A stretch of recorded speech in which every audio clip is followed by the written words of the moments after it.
Hi all, അസ്സലാമു അലൈക്കും. Welcome back to Silnas kitchen. ഇന്നത്തെ റെസിപ്പി നല്ലൊരു വെറൈറ്റി ടേസ്റ്റി ആയിട്ടുള്ള അടിപൊളി ഈവനിങ് സ്നാക്സിൻ്റെ റെസിപ്പിയാണ്. നേന്ത്രപ്പഴവും സേമിയയും വെച്ചിട്ട് തയ്യാറാക്കിയെടുത്തിട്ടുള്ള ഒരു കിടിലൻ ഐറ്റമാണ്. എല്ലാവർക്കും ഇഷ്ടമാവും, എത്ര കഴിച്ചാലും മതി വരില്ല.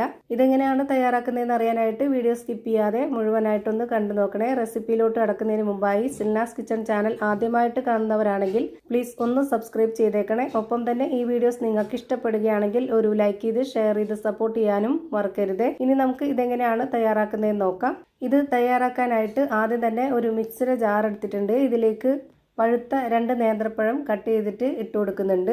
ഇനി ഇതിലേക്ക് നല്ലൊരു മണത്തിന് വേണ്ടി ഒരു നുള്ള് ഏലക്കാപ്പൊടി ഇട്ട് കൊടുക്കാം. പിന്നെ വേണ്ടത് ശർക്കര ഉരുക്കിയതാണ്. ഞാനിവിടെ 200 ഗ്രാം ശർക്കരയാണ് ഉരുക്കിയെടുത്ത് ഇതിലേക്ക് ഒഴിച്ചു കൊടുക്കുന്നത്. ഇത് ഉരുക്കിയെടുത്തത് 250 ml കപ്പിന്റെ അളവിൽ 1 കപ്പും പിന്നെ ഒരു കുറച്ച് കൂടെ ഉണ്ട്. ഈ നേന്ത്രപ്പഴം അരച്ചെടുക്കുമ്പോൾ നല്ലപോലെ അരച്ചെടുക്കരുത്, കുറച്ച് കട്ടകട്ടയായിട്ട് കിടക്കുന്ന രീതിയിൽ അരച്ചെടുക്കണം. അതിനാണ് ഈ ഒരു ശർക്കര ഉരുക്കിയത് മുഴുവനായിട്ടും ഒഴിച്ചു കൊടുത്തിട്ടുള്ളത്. ഇനി നല്ലപോലെ അരച്ചെടുക്കാനാണെന്നുണ്ടെങ്കിൽ കുറച്ച് ഒഴിച്ചു കൊടുത്തിട്ട് അരച്ചെടുത്താൽ മതി.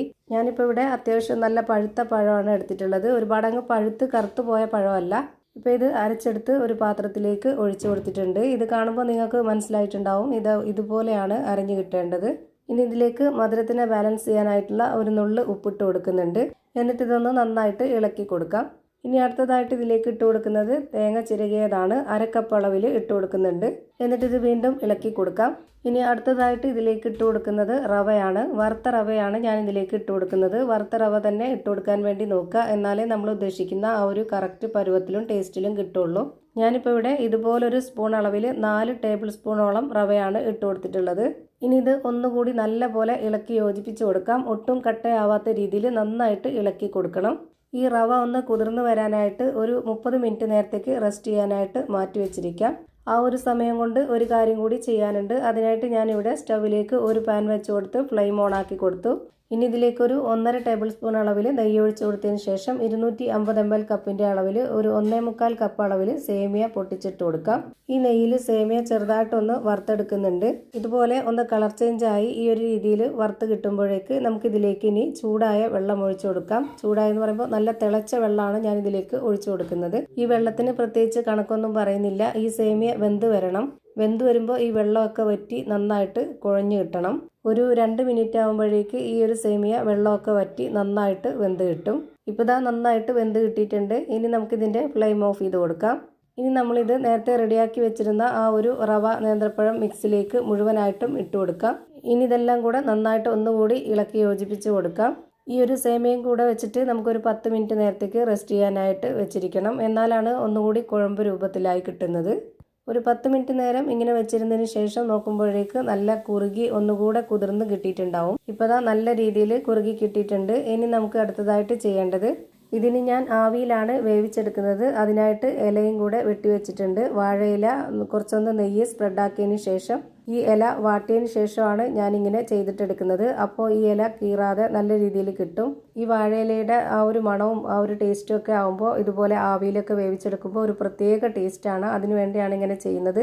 ഇങ്ങനെ തന്നെ ചെയ്തെടുക്കണമെന്ന് ഒരു നിർബന്ധമില്ല. വാഴയില കിട്ടാത്തവരും അതുപോലെ തന്നെ വാഴയിലയിൽ ചെയ്തെടുക്കാൻ താല്പര്യമില്ലാത്തവർക്കും നമ്മുടെ സാധാരണ ചോറ് കഴിക്കുന്ന പാത്രത്തിലോ അല്ലാന്നുണ്ടെങ്കിൽ ഒരു കറി ബൗളിലോ അതുമല്ലാന്നുണ്ടെങ്കിൽ ഏതെങ്കിലും കേക്കിൻ്റെ മൗൾഡിലോ കുറച്ച് നെയ്യൊന്ന് സ്പ്രെഡാക്കിയതിന് ശേഷം അതിലേക്ക് മുഴുവനായിട്ടും ഒഴിച്ചു കൊടുത്തിട്ട് ഒരു ഇഡ്ഡലി ചെമ്പിൽ വെച്ച് കൊടുത്ത് ആവിയിൽ വേവിച്ചെടുക്കാവുന്നതാണ്.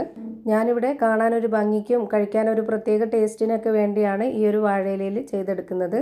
ഒരെണ്ണം ഞാനിപ്പോൾ ഇവിടെ ഈ ഒരു ഷേപ്പിലാക്കി മാറ്റി വെച്ചിട്ടുണ്ട്. ഇതേപോലെയാണ് ഞാൻ എല്ലാം ചെയ്തിട്ടെടുക്കുന്നത്. എല്ലാ ഇലയും ഇതുപോലെ തീയിലൊന്ന് വാട്ടിയെടുത്തിട്ടുണ്ട്. ഇങ്ങനെ ആകുമ്പോൾ പൊട്ടിപ്പോവാതെ നല്ല രീതിയിൽ നമുക്ക് ഇതുപോലെ മടക്കിയെടുക്കാൻ പറ്റും. ഞാനിപ്പോൾ ഇവിടെ ഇതുപോലെ സിമ്പിളായിട്ടുള്ള ഒരു ഷേപ്പിലാണ് റെഡിയാക്കി എടുത്തിട്ടുള്ളത്. ഇതേപോലെ തന്നെ എല്ലാം മാറ്റി വെച്ചിട്ടുണ്ട്. ഇനി ഞാനിവിടെ വേവിച്ചെടുക്കാനായിട്ട് സ്റ്റവിലേക്ക് ഒരു പാൻ വെച്ച് കൊടുത്ത് വെള്ളം ഒഴിച്ചു കൊടുത്തിട്ടുണ്ട്. ഇതിനുള്ളിലേക്ക് ഒരു റിങ് ഇറക്കി വെച്ച് കൊടുത്തതിന് ശേഷം ഇടിയപ്പം തയ്യാറാക്കുന്ന ആ ഒരു അരിപ്പുള്ള പാത്രത്തിലേക്ക് മുഴുവനായിട്ടും ഇത് അടുക്കി വെച്ച് കൊടുത്തിട്ട് ഇതിനുള്ളിലേക്ക് ഇറക്കി വെച്ച് കൊടുക്കുന്നുണ്ട്. ഇനി ഇതൊന്ന് അടച്ചു വെച്ച് കൊടുത്തതിന് ശേഷം വെള്ളം തിളയ്ക്കുന്നവരെ ഹൈ ഫ്ലെയിമിലും തിളച്ചതിന് ശേഷം ലോ ഫ്ലെയിമിലും ഇട്ട് കൊടുത്തിട്ട് ഒരു 30 മിനിറ്റ് സമയം വരെ ഇത് വേവിക്കാം. അപ്പോഴേക്ക് നമ്മുടെ അടിപൊളിയായിട്ടുള്ള നല്ല ടേസ്റ്റി ആയിട്ടുള്ള ഒരു പലഹാരം റെഡിയായി കിട്ടും.